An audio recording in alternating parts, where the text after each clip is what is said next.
Hello, fiends, friends, and familiars. This is Matt Orozco here from Macabre Daily, and I'm joined today by cinematographer slash director of photography Charlie Cole, who are here to talk about one of your films. Although you just had another one premiere at Fantasia Corpus, but we're here to talk about Cruel Hands, which has recently been released from Dark Sky Films. So, Charlie, thank you so much for being here with me.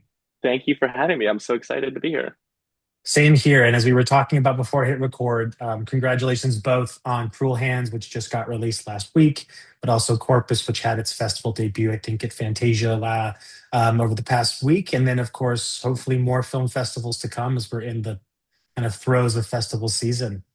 Yeah, I think I'm not sure how much the producers are down for me to say about Corpus, but I know we've got at least four or five more like really great genre festivals on the horizon. So I'm really excited for the world to see a lot more of it.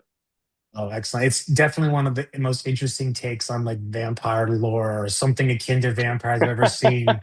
There's something Uh, in there for sure. Yeah, But we're here to talk about Cruel Hands primarily, which, first and foremost, as I kind of mentioned to you earlier, this is a truly kind of like devastating film that takes place yeah. during a very real situation. I think we can all remember. It's like there's a very salient moment in time where we were watching Australia burn, and then the moment like almost fast forward, we're in a pandemic, like a split second later. So Yeah. I'm curious to know a little bit more about kind of your approach to filming something like this, because again, you're not in the middle of the fires, right? So what are some of the things that were important as far as working with Al and the team to ensure that you reflected that period of time accurately? Yeah. I mean, Al and I have known each other for a long time. We both went to grad school in Los Angeles at American Film Institute and had been talking about this project for a few years.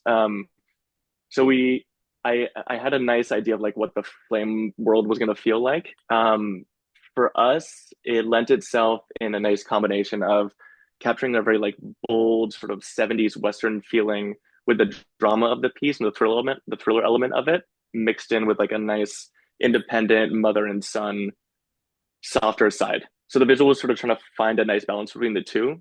We kind of found that with like the lighting versus the lenses telling different stories. So the lighting was very obviously fire driven for a lot of it, a lot more graphic with like nice punchy spotlights happening at certain moments to get this sort of like visceral, bold feeling. And then the camera, like the lenses in particular, had this really lovely soft aesthetic that was more envisioning of like films like Phantom Thread or a more quiet relationship between two characters. I kind of love how they mixed together. They kind of came in together really fun, I think.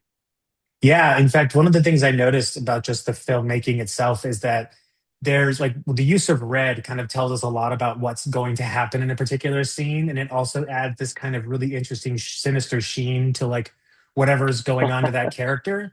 But also, there were moments like there's the nighttime scenes in particular, one that's kind of takes place in like a motel area that's got this beautiful, almost like analog retro vibe to it. And again, as someone who's not Mhm. technically savvy, I don't know the right terms to use, but it just felt very transportive in that moment because it felt like you're walking through like kind of what it feels like to actually walk through an area that's dimly lit. And I think so much of the time it's hard to capture those moments from a camera because you have to light something enough just so the camera can pick it up.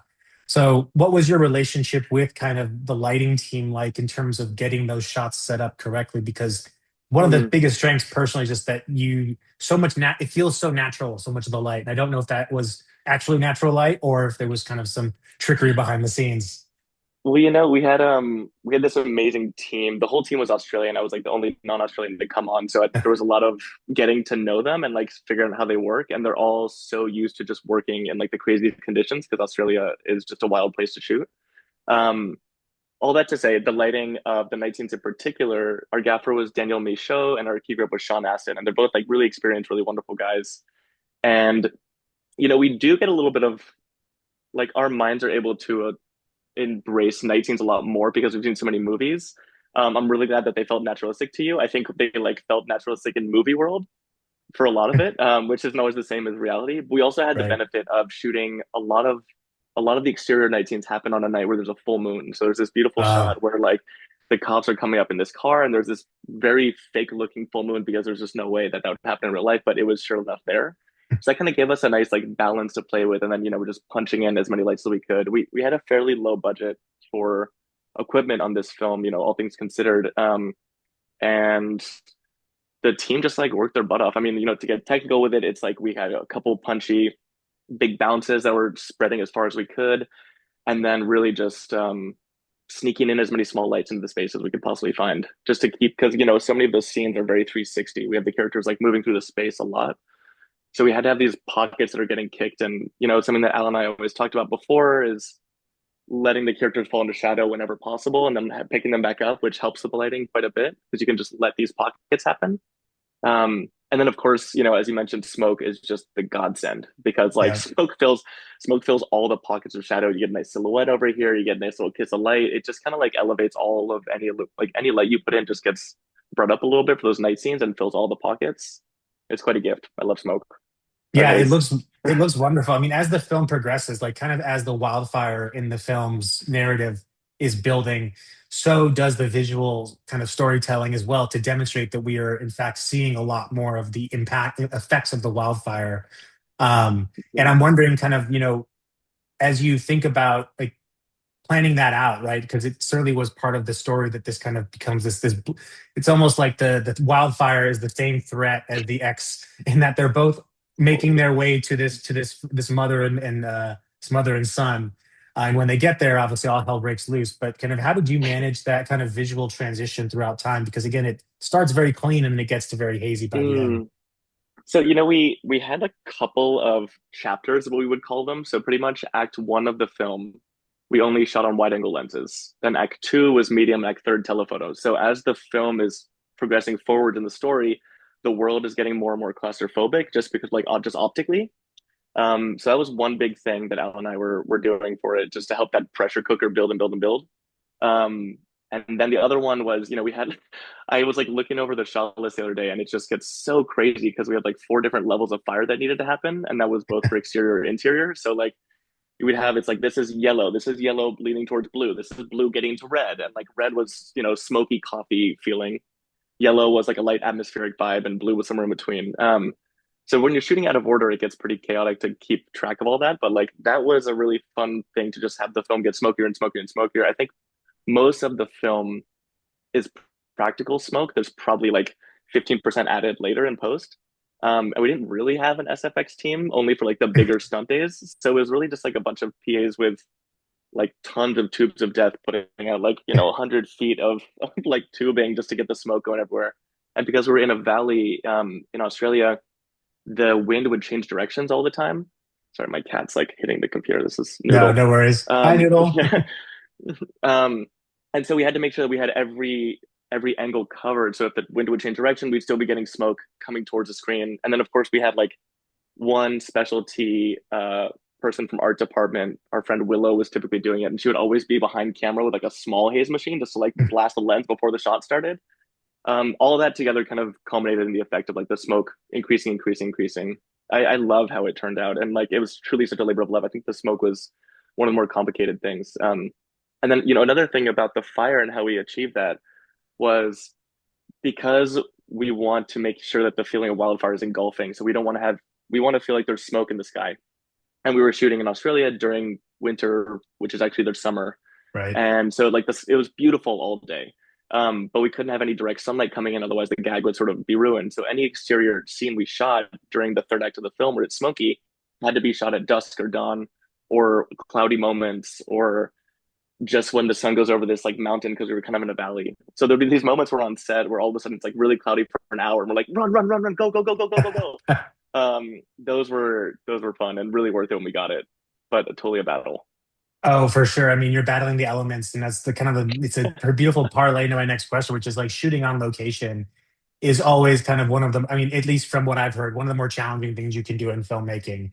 And you just mentioned kind of the valley element of like the wind blowing it, but like what other kinds of things did you have to overcome being on, on site as opposed to on a soundstage where so much more within your control. You lose that sense of scale, but the trade-off is, of course, you have more ability to control what's happening in that space. Sure. I mean, so there's on location and there's on location in Australia, and now that I've learned they're like completely different things. It is. I mean, we were there in monsoon season, so we got rained out of shooting several times. One time we got flooded into our location, so we were all there till like Holy 4 in the morning after smokes. wrapping at 11. We just couldn't leave. I mean, it was like several feet of water around the location. We had snakes, we had spiders, we had jumping bullet ants. Like we had to have snake wranglers come in because we found brown snakes, which are extremely toxic and like very venomous. If you get bit, you're dead in 30 minutes, which happened to be how far we were from the nearest hospital. All kinds of crazy stuff. You know, it's like Australia is just a wild place to shoot. But everybody who works there is so used to this. So their calm keeps you calm.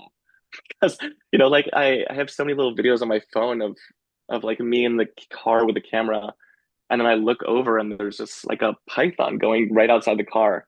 And everyone there just knows what to do. They just like pick it up and toss it in the woods. And you're just like, okay.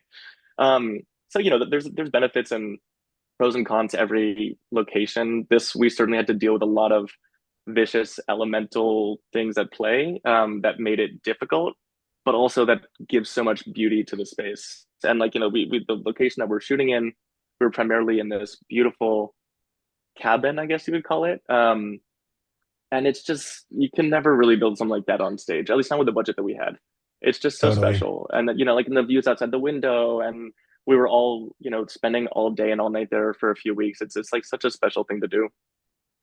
Yeah, I mean, I think alongside the cinematography, like the locations are certainly some of like the strongest parts of the film in that, it really brings you into this kind of desolate landscape and how they talk Mm, about how there isn't it's not totally abandoned, but it's definitely divorced from civilization to a pretty dramatic extent.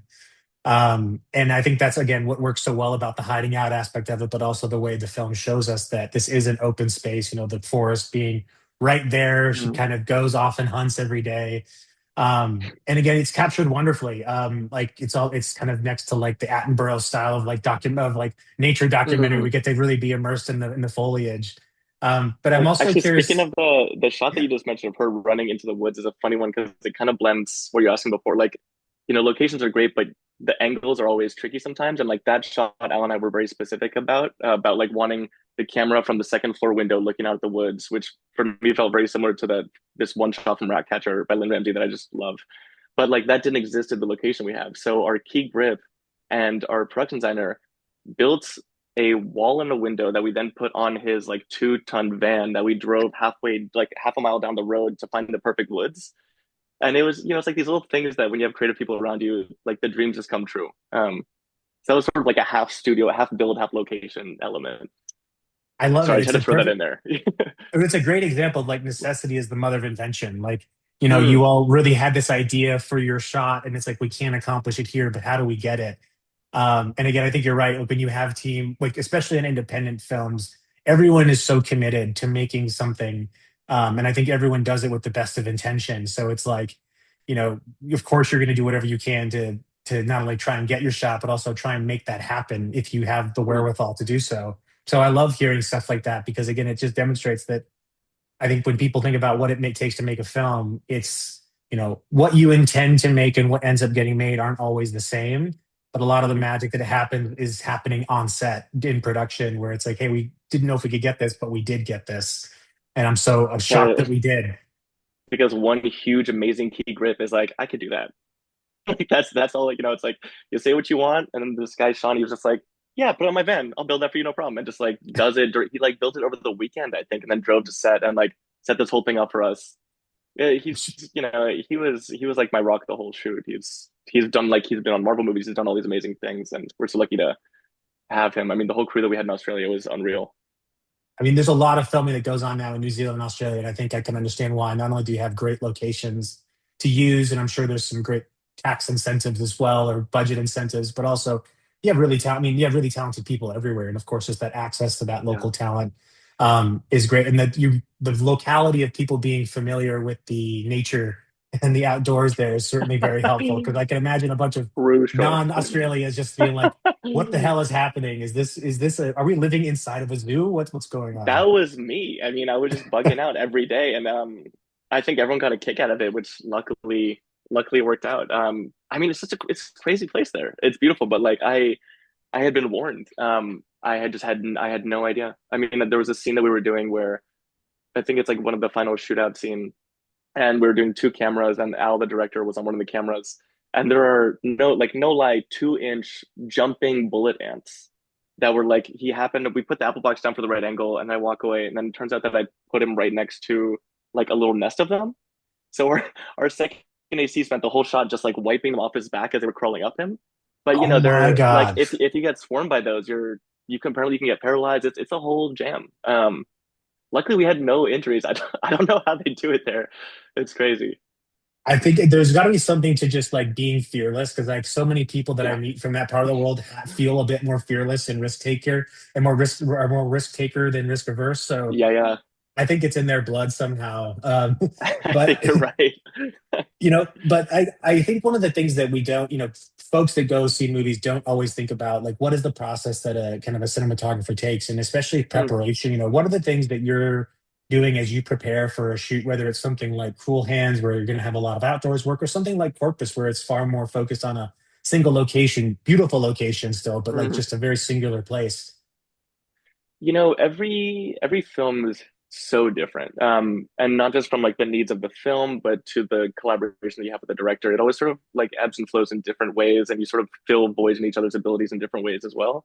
The one thing that I keep consistently finding myself always going back to is I love making this thing that I call a lookbook, where it's not too different of like from a reference lookbook, but it's like 50 or 60 pages typically, and it's every single scene, framing reference, lighting reference, and like tonal reference, and any other things that feel significant to it. And then I make sure that every image is like sign of approval by the director as well. So we're just 100% on the same page. And that has become like my Bible on any shoot now because the things get so complicated, so out of order. And when you're telling a story that very much has like a beginning, middle, end in terms of the changing elements in cinematography, it's so important to have like a North Pole and guiding star to keep you honest. Otherwise, you just get lost in the sauce deeply. Um, gosh, prepping location, location, location, Yeah. like location is just everything.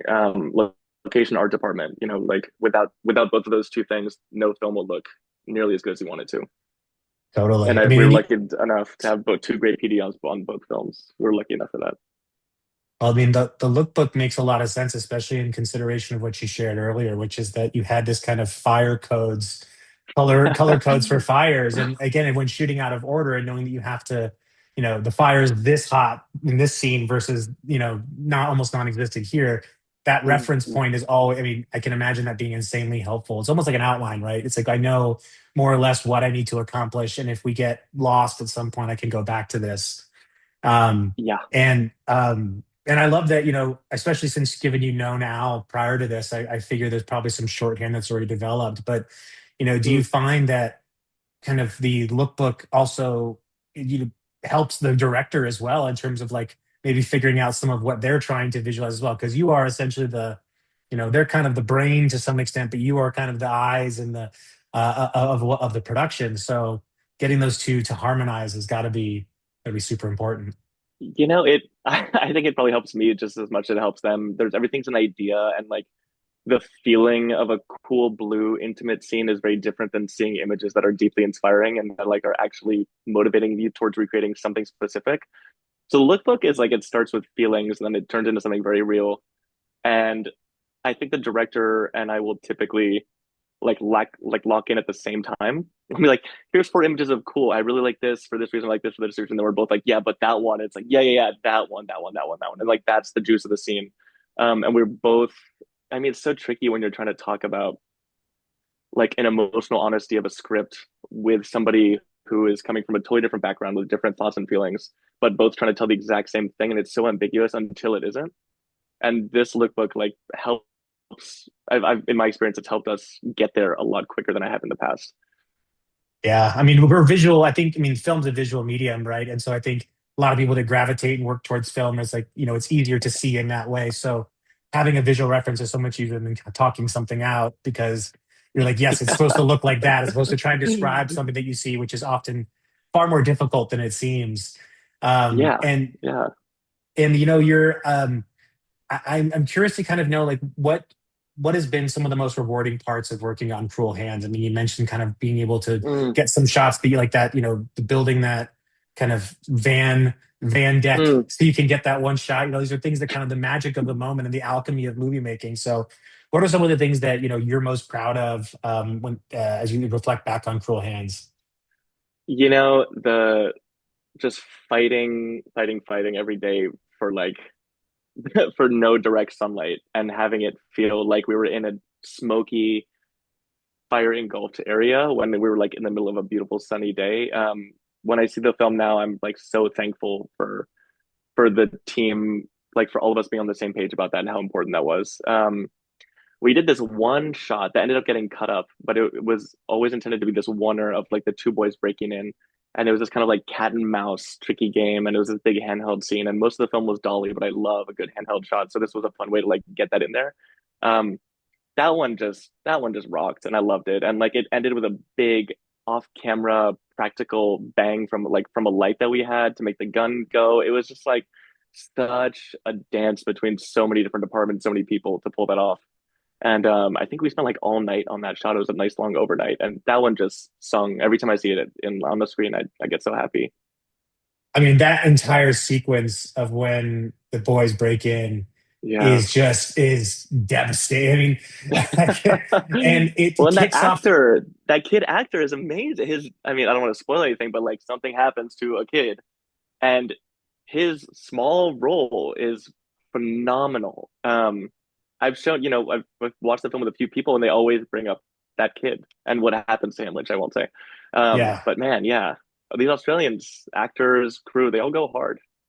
no, I mean, it's the kind of thing where like you really feel what's happening in that moment.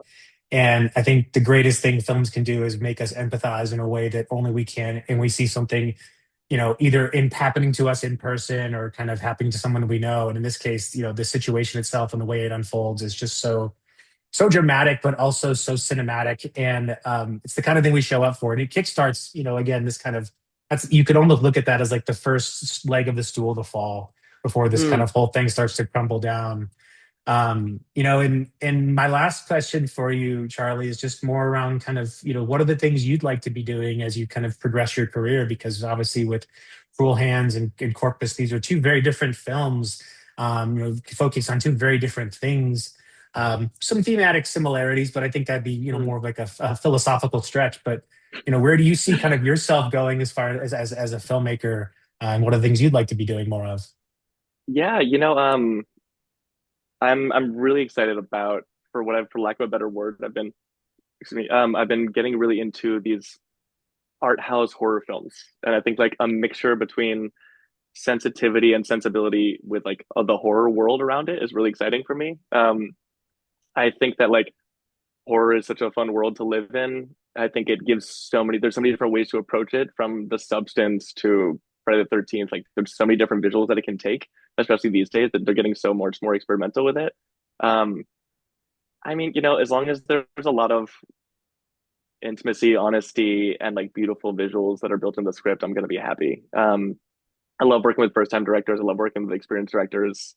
I'm looking for some more exciting films. Yeah, well, I can't wait for whatever else you work on. Again, like Corpus and Cruel Hands look so good. And just like it, part of watching a film is, to know it's both to realize you're not watching a movie, but at the same time to Mm-hmm. appreciate the aspects that go into making a film. And I think that's kind of how I felt watching Cool Hands, is that at no point did I feel like, oh, this is so, the cuts are so quick and like the camera's moving so much that I know I'm in a movie. Rather, I feel like I'm watching a story unfold and just so happens to be a movie. And the same Oh, with I love Corpus. that. You're just walking through this like beautiful landscape that feels almost transportive in a sense. Mm. And then you get locked into this tight quarters with these people who are, we'll just leave it to folks to see it, to see what they're up Oh, to. I can't wait for more people to see that one. It's so crazy. And both of these films are both director editors on both, and I do think that makes a difference. And both Yeah. first time feature filmmakers who both crushed it and knocked it out of the park. And like, in a lot of ways similarities in the films, but in a lot of other ways like couldn't be more distant. One feels a lot more objective, one feels a lot more like stylized and punchy. And they just I don't know. The editing in both I think is phenomenal. Both Al and Corinne, the two directors, just like absolutely did great work. It makes Yeah. such a difference. It also makes my work sing a lot more when the editing is good. The editor is one of the most underappreciated roles in movie making, because Yeah. what you get, the final product is by and large a product of the editor. And I think you're onto something in that directors who are also editors, it's a lot easier, I think, for them to cut the film in a more intentional way and also Mm, appreciate the things that you're doing as a cinematographer.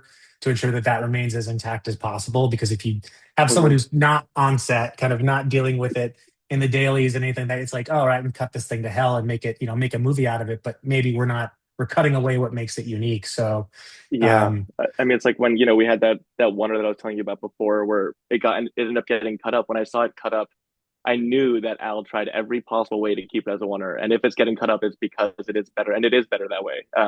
But like there's a trust that goes into that where, somebody's there for the whole beginning and end of the conversation, which is different. It's not always the case.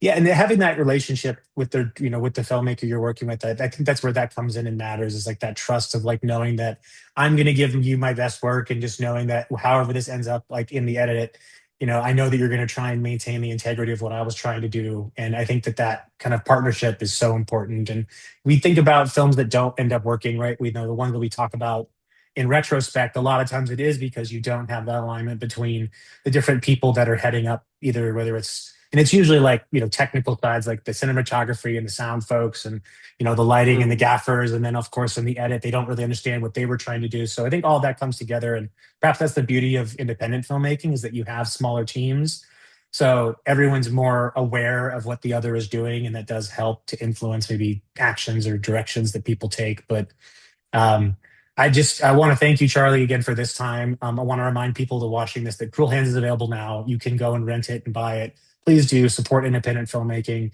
Just bring a box of tissues. It's a heater, in figuratively and literally. And of course, Corpus. I know.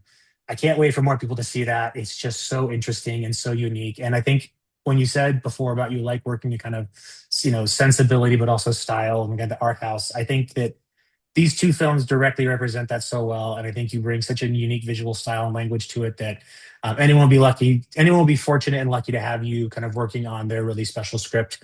So I hope we see more of you on the independent side of things, because you clearly have a knack for helping people achieve that vision. And again, Charlie, hope we get to chat again in the future. Thank you so much. Likewise. And thanks for having me. And Oh, everyone's it's a cool pleasure. hands. Yes, please do. Bye.